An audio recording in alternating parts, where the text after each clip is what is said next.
আমি usually very emotional, emotion দেখাতে চাই না, কারণ মানুষ ইমোশনটাকে দুর্বলতা মনে করে।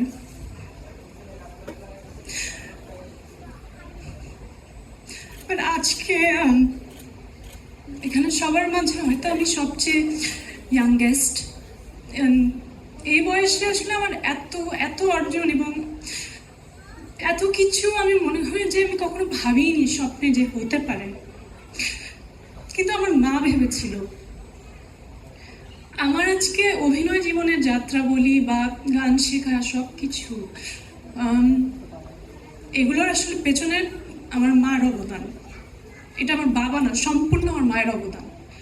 কারণ আমার মা আমার বাবার সাথে যুদ্ধ করে আমাকে নাচের স্কুলে ভর্তি করেছে, গানে দিয়েছে।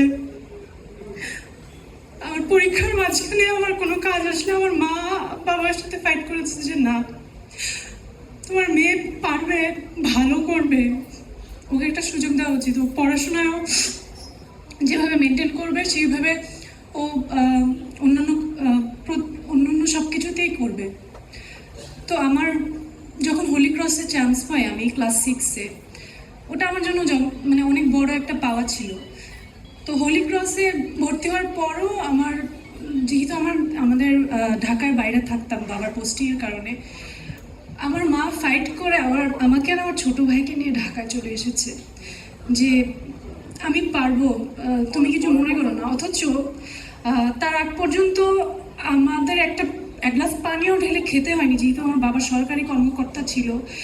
এত এত মানুষজন ছিল কোনো একটা কাজ করার জন্য, ডাক দেওয়ার জন্য। সেই মানুষটা একা একা আমার ভাইকে আর আমাকে নিয়ে ঢাকায় চলে আসে। এবং আমার ছোট ভাইকে এমন এমন দিন গেছে যে রেখে আসার কেউ নাই।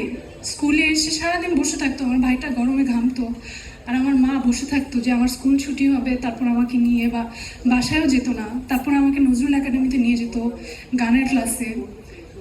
অনেক সময় প্রোগ্রাম থাকতো, রিহার্সেল হতো রাত্রে 8টা 9টা 10টা পর্যন্ত।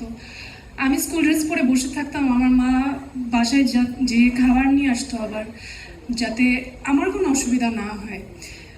ইভেন আমার যখন কাজের প্রথম অফার আসে তখনও আমার মা আমাকে জোর করে যে she is the first person to recognise that creativity inside me.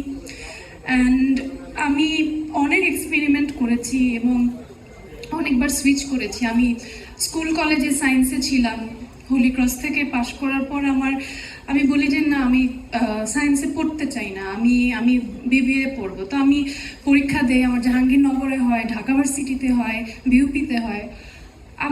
আমি শুধু একবার বলেছি না, আমি পড়তে চাই না। আমি ঢাকা ভার্সিটিতে জার্নালিজম পেয়েছিলাম, আমি বলছি আমি এটা পড়বো না। আমার বাবার সাথে ফাইট করে আমার মা আমাকে বিউপিতে ভর্তি করে, কারণ আমার মা সবসময় আমার আগ্রহকে প্রায়োরিটি দিয়েছে। এবং আমি কি হতে চাই এটা খুব রেয়ার, আমার মনে হয় যে সন্তানদের ইচ্ছাটাকে মায়েরা প্রায়োরিটি দেওয়াটা। তো আমি সেটা পেয়েছি, আমার ক্ষেত্রে সব সময় পেয়েছি। এবং আমাদের এই প্রফেশনটা এটা খুব কঠিন একটা জায়গা। মানুষ অনেক বাইরে থেকে অনেক কথা বলে, বা অনেক ধরনের জাজমেন্ট, অনেক ধরনের তাদের একটা মানে অনেক কিছু ভাবে আমাদেরকে নিয়ে। কিন্তু সেই জায়গা থেকে, সেই স্ক্রুটিনিটি থেকে আমার মা সবসময় আমার পাশে গাছের মতো ছিল, এখনও আছে, এবং আশা করি যে সবসময় এভাবেই থাকবে। এবং আমি চাই আমার মার মৃত্যুর আগে আমার মৃত্যু হোক, কারণ এটা আসলে আমি দেখতে চাই না। পৃথিবীর সকল মারা ভালো থাকুক এবং সবাইকে মা দিবসের শুভেচ্ছা। ধন্যবাদ।